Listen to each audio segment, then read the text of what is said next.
Whenever a piece of hardware is made, it's normally given a code name before given a finalised one. A good example of this is the Mega Drive, also known to Americans as the Genesis. This console was based on the Sega 16 arcade boards, and thanks to the popularity of this robust piece of hardware, it was decided by Sega to base the next console on this arcade board. The code name before Sega decided on Mega Drive, Mega for Grand and Drive for Speeds, was the Mark V. Yes, I know the Mark V isn't exactly an exciting code name, but all that will soon change.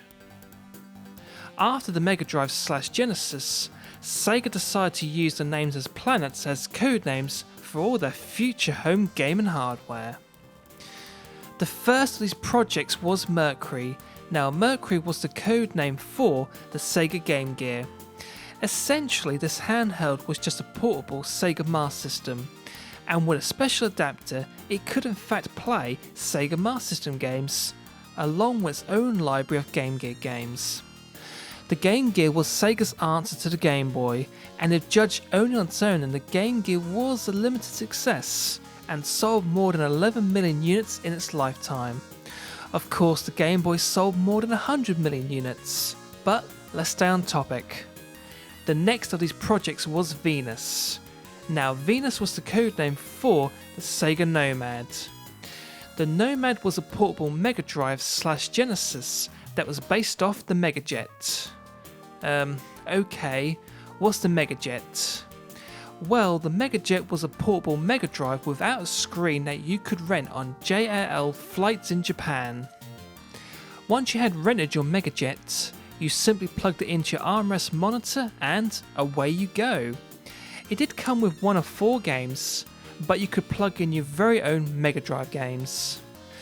The Megajet is a bit of a collector's item, and according to Retro Game magazine, all the Megajets that were sold to collectors were hijacked by Indonesian sea pirates. That would be so awesome if it was true, but I suspect this is one of the many game and urban legends. But back to the Nomads. There's not much to say about this handheld other than it has almost the exact same hardware as the Megajet, but has an inbuilt screen with a newly designed outer shell. The Nomad was only sold in America for 2 years, and in its short life only sold 1 million units. Now let's move on to Earth and Uranus. Well, you see, these code names were never assigned to any projects, so let's go straight to Mars. Mars was the code name for the ill-conceived Sega 32X. The 32X was a device that fitted on top of your Mega Drive / Genesis that turned it into a 32-bit 3D system. Compared to the Sega Saturn, this add-on was limited in what it could do. The 32X failed for so many reasons: lack of games, lack of support from Sega, and the initial launch price. Sega didn't seem to understand why the 32X wasn't selling, and decided to start developing an all-in-one Genesis / 32X system that was codenamed Neptune. Not much is known about this system other than it was basically a Mega Drive with a built-in 32X. A few prototypes were made, but the system was never released. It was meant to come out in the 1995 holiday season for $200, but was delayed until 1996 and then later that year officially cancelled. Just for a laugh, in the 2001 issue of Electronic Gamer Monthly, they did an article about a whole warehouse full of Sega Neptunes that were just discovered, and that Sega was going to sell them online each for $50. This was of course just an April Fool's joke, but man, I would have loved me one of them Sega Neptunes. A Sega Neptune would have been a much better way of playing 32X and Genesis games. But even still, why would you buy a 32X add-on or a standalone all-in-one 32X Neptune when Sega's next system was just around the corner? You might be surprised, but the next system I'm going to talk about isn't the Sega Saturn. The codename of this 32-bit based cartridge system was the Jupiter. Work started on this prototype in 1994, and by mid-1994 the Jupiter was scrapped and no prototype was ever made. The only reason I can think of why the system never happened was, as soon as Sega figured out they could make way more money using CDs than cartridges, they soon scrapped this cartridge-based system. But what work had been done on the Jupiter was not wasted, as it formed the basis of the Sega Saturn. The Saturn is the only system in the grand Sega Planet naming scheme of things to keep its codename as a system name.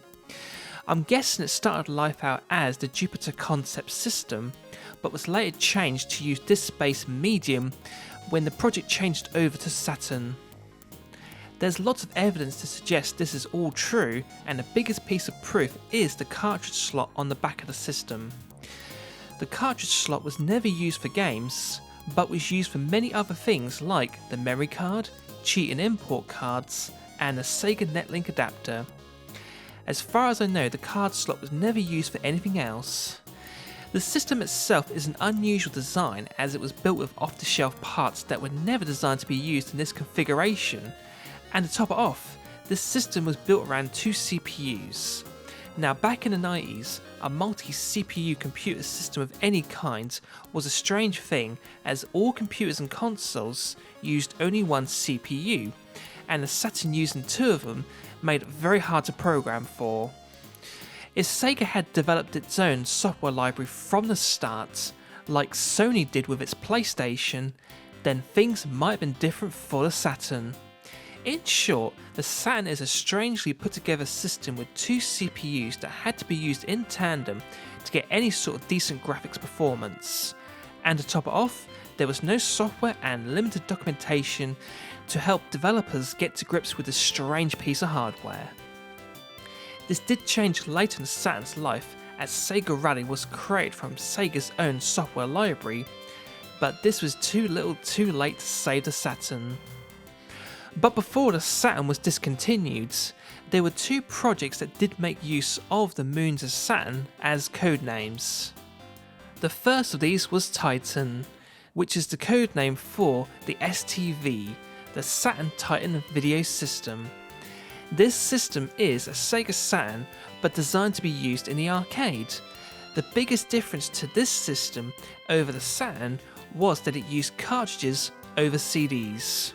And the second of Saturn's moons to be used as codenames was Janus. The Janus was the codename for the Picture Magic system. This system was based on 32X hardware and allowed you to display photos stored on smart media cards.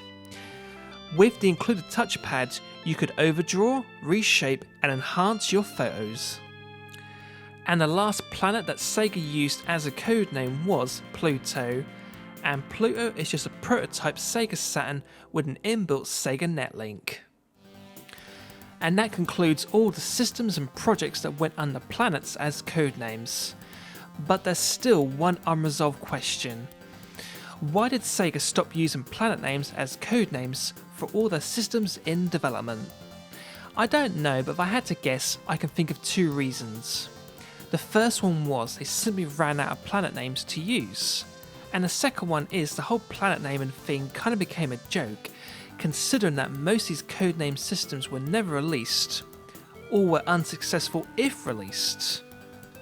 But the single most ironic thing is the only Sega planet named system to have any kind of success was the Sega Game Gear. Okay, the Saturn technically sold more units than the Game Gear, but the Saturn was still considered a financial failure for Sega. And that wraps up another episode of Obscure Gaming. Thank you for watching, and I'll see you next time.